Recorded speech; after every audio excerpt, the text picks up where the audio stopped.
தேவார பாடல் பெற்ற 274 தலங்களை ஒவ்வொன்றாக பார்த்து கொண்டு வருகின்றோம்.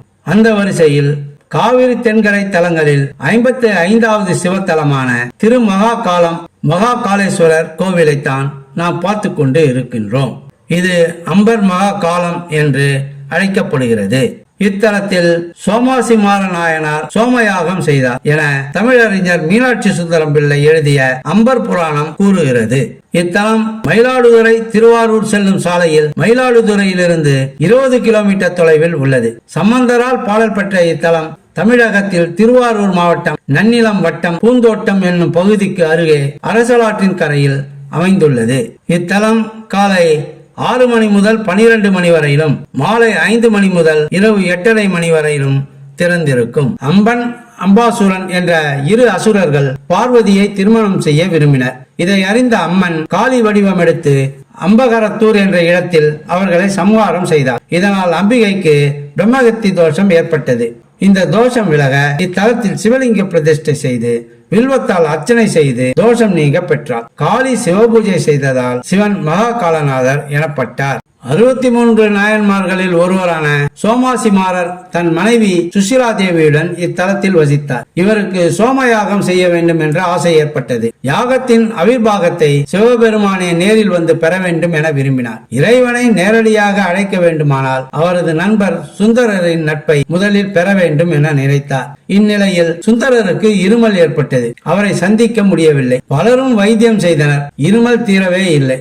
இதை அறிந்த சோமாசிமாரர் அவரது நோய் தீர தினமும் தூதுவளை கீரை கொடுத்து அனுப்பினார். இதை கொடுத்து அனுப்புவது யார் என்பது சுந்தரருக்கு தெரியாது. ஆனால் மனைவி சங்கிலி அம்மையாருக்கு கீரை கொடுத்து அனுப்புவது யார் என்று தெரியும்.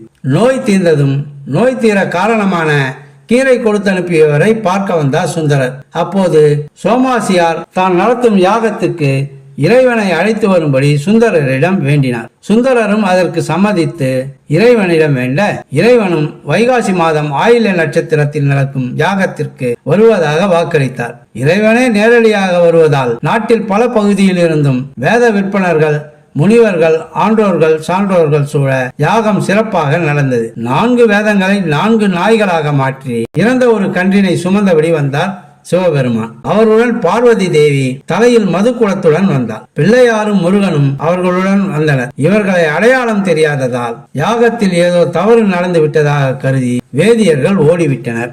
உடனே விநாயகர் தன் சுயரூபத்தில் சோமாசிமாரருக்கும் சுசீலா தேவிக்கும் காட்சி தந்து வந்திருப்பது சிவன் என்பதை உணர்த்தினார். மகிழ்ந்த சோமாசிமாரர் சிவனாகிய தியாகராஜருக்கு அவிர்வாகம் கொடுத்து சிறப்பு செய்தார். தியாகராஜரும் நீசக்கோலம் நீங்கி பார்வதி சமேதராக சோமாசிமாரருக்கு காட்சி கொடுத்து அவரை நாயன்மார்களில் ஒருவராக்கினார். திருமண தடை உள்ளவர்கள் அம்மனுக்கு 2 அரளி மாலை சாத்தி அதில் ஒன்றை தங்கள் கழுத்தில் அணிந்து கொள்கிறார்கள்.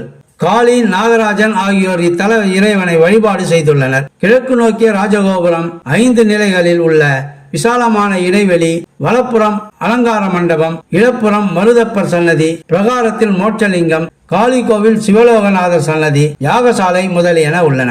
2வது கோபுரம் அதிகார நந்தி கோபுரம் என அழைக்கப்படுகிறது. உள்ளே சென்றால் பிரகாரத்தில் வன்மீகநாதர், சோமாசியார், அவர் மனைவி சுசிலை, 63 விநாயகர், சுப்பிரமணியர், மேலே உயரத்தில் சட்டநாத சன்னதி, மகாலட்சுமி, ஈசான ஜுவலிங்கங்கள், நவகிரகம், நடராஜ மண்டபம், சனீஸ்வரர், பைரவர், தண்டபாணி முதலிய சன்னதிகளை நாம் பார்க்கலாம்.